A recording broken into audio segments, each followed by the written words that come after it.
Ouço Deus me chamando com sua doce voz.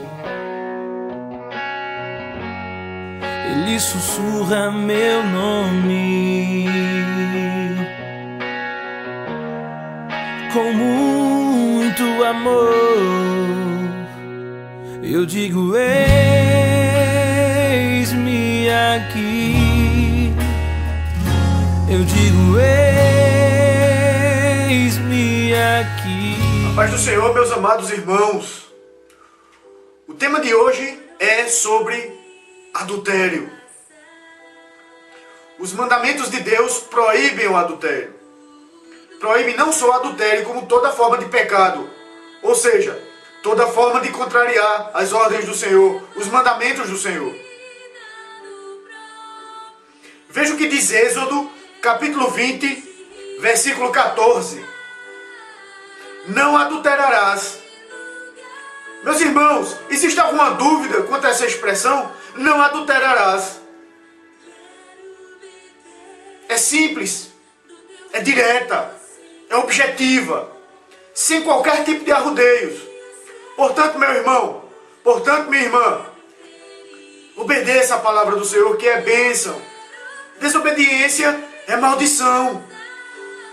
Não trocarás o teu esposo ou a tua esposa por outros. Isso é pecado, é abominável aos olhos do Senhor. E os adúlteros não verão a glória de Deus. Deixar a esposa ou o esposo por causa de outra pessoa é legalmente possível, mas é adultério aos olhos de Deus. Meus irmãos, vivemos numa sociedade muito marginalizada. O coração do homem está empedrecido, está petrificado, aliás. Isso quer dizer que cada vez mais os homens cometem atos que são incompatíveis com a palavra do Senhor por insensibilidade. Hoje em dia se tornou muito simples trocar de esposo, trocar de mulher, ter mais de um esposo, ter mais de uma mulher. Então a prostituição está solta no mundo. Os meios de comunicação, principalmente as novelas, pregam a lei do adultério. Nós vemos tranquilamente a troca de casais na televisão. Isso é horrível, porque prega no coração do homem e transmite a ideia de que tudo é natural, tudo pode ser feito. Deus abomina essa prática. A palavra do Senhor é muito clara: não adulterarás, respeitarás a tua mulher, respeitarás o seu homem, o seu marido, amarás assim como Jesus ama a sua igreja. Veja o que diz Lucas 16, 18, o Evangelho. Todo aquele que repudia sua mulher e casa com outra comete adultério. E quem casa com a que foi repudiada pelo marido também comete adultério. Então vejam só, a lei do homem permite a separação, o divórcio, e como advogado eu sei isso perfeitamente. Apesar de ser uma grande tristeza receber em meu escritório pessoas que querem se divorciar, pessoas que querem se casar. É uma tristeza, mas é uma realidade. Ao homem é possível, sim, porque existem leis regulamentando essa questão. Mas a regulamentação de Deus foi: não farás isso, não adulterarás. Meu irmão, minha irmã, pense direitinho antes de casar. Reflita, peça ao Senhor discernimento, porque o casamento é para o resto da vida. Assim diz o Senhor. Hoje em dia, com a cultura do corpo, da sensualidade, do sexo, as pessoas estão olhando para os seus companheiros que não tem um padrão estético, aquele ao qual a mídia passa para as pessoas, já querem trocar, já querem se separar para se casarem com outras mais novas ou com outros mais novos que têm um corpo melhor, que têm uma ascensão social. Meus irmãos, tudo isso é podridão aos olhos do Senhor. O amor tem que vir de dentro do coração e não só pela visão. Porque as pessoas vêm e se apaixonam por aquilo que veem. E aí está a ação do maligno por trás de todas essas coisas. Precisamos ser fiéis a Deus.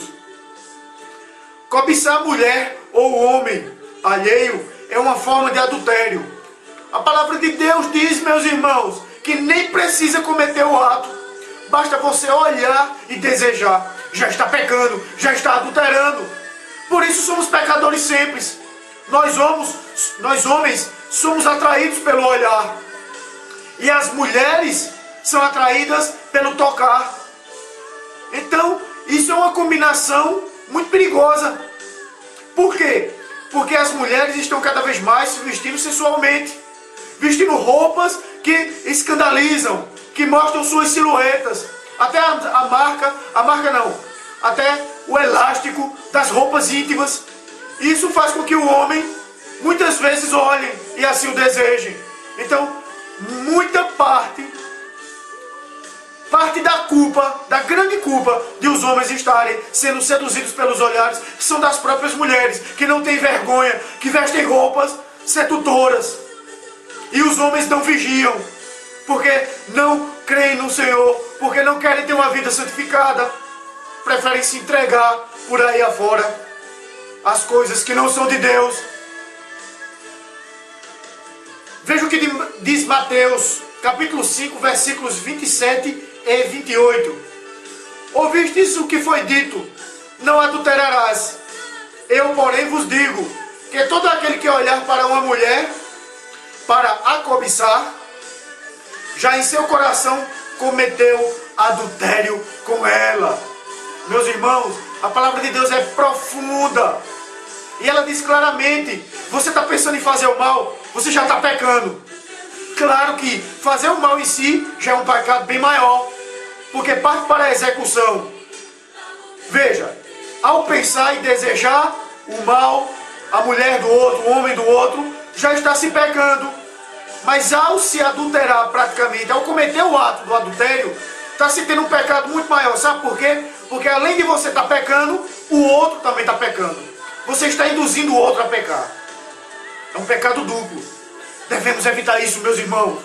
Não é fácil, porque o que vemos aí no mundo é o culto ao corpo, é o culto à sensualidade, é o culto à traição. Devemos evitar isso, porque somos sal da terra, somos a luz desse mundo podre. Como cristãos verdadeiros, assim devemos proceder. Como tratou Jesus a mulher adúltera? Em João 8, 10 e 11, capítulos 8, versículos 10 a 11, Deus diz o seguinte: então, erguendo-se Jesus, e não vendo a ninguém senão a mulher, perguntou-lhe: mulher, onde estão os teus acusadores? E ela respondeu.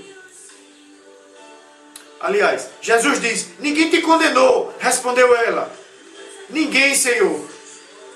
E disse-lhe Jesus: nem eu te condeno. Vai-te e não peques mais.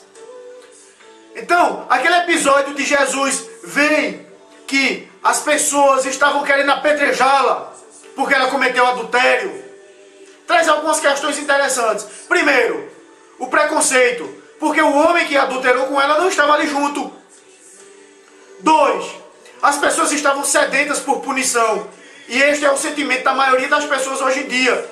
Ao ver qualquer problema, querem condenar as pessoas. Eu não quero defender nenhum criminoso em especial, mas quando a gente vê na televisão o caso do goleiro Bruno, o caso dos Nardones, as pessoas se inflamam para pedir condenação. Então, naquela época, as pessoas queriam apedrejar aquela mulher porque ela tinha pecado. Mas quando Jesus diz: ah, vocês querem apedrejar? Então atire a primeira pedra aquele que nunca pecou. Então as pessoas, imbuídos daquele sentimento de remorso e de arrependimento, talvez tivessem dito: realmente eu pequei, eu não posso jogar uma pedra, eu não posso condenar ninguém, porque eu sou pecador também. Então, meu irmão, que essa lição sirva para você. Você não pode condenar ninguém, porque você é pecador também. Por mais absurdo que seja o pecado do irmão, só quem condena é Deus. Na realidade, quem se condena é a própria pessoa, ao não se arrepender e permanecer na maldade, no pecado. Então, Jesus disse: nem eu te condeno. Provavelmente aquela mulher estava ali arrependida, porque foi descoberta, e porque passava grande vergonha pública, e provavelmente em arrependimento, Jesus soube o coração dela e disse: vai, mulher, porém, não peques mais, porque o arrependimento gera perdão, mas o perdão só permanece enquanto a pessoa não quer mais pecar. Amém? A vontade de Deus é que evitemos a imoralidade sexual. Veja o que diz a primeira epístola aos Tessalonicenses, capítulo 4, versículo 3. Porque esta é a vontade de Deus, a saber, a vossa santificação, meus irmãos, que vos abstenhais da prostituição. Então a palavra de Deus quer e diz claramente que nós devemos ter uma vida santificada, uma vida consagrada ao Senhor. Porque aquilo que for pecaminoso, aquilo que for abominável aos olhos do Senhor, Deus não vai usar. Como, meu irmão, podemos ser sal da terra e a luz desse mundo se estamos em pecado, se estamos abomináveis aos olhos do Senhor? É por isso que é necessário a confissão, o arrependimento, para que então venha o perdão, em nome de Jesus. E aí Deus faça em nós as suas maravilhas, as suas bênçãos, para que possamos ser reflexo, paradigma para outras pessoas que desejam Cristo fervorosamente.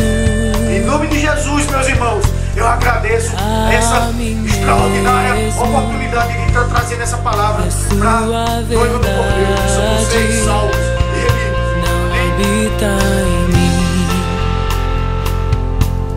Se eu disser que não tenho pecado, faço dele mentiroso, e a sua palavra não habita em mim. Esta é a mensagem da cruz, que dele ouvimos e anunciamos.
Que não tenho pecado, engano a mim mesmo, e a sua verdade não habita em mim. Se eu disser que não tenho pecado, faço dele mentiroso, e a sua palavra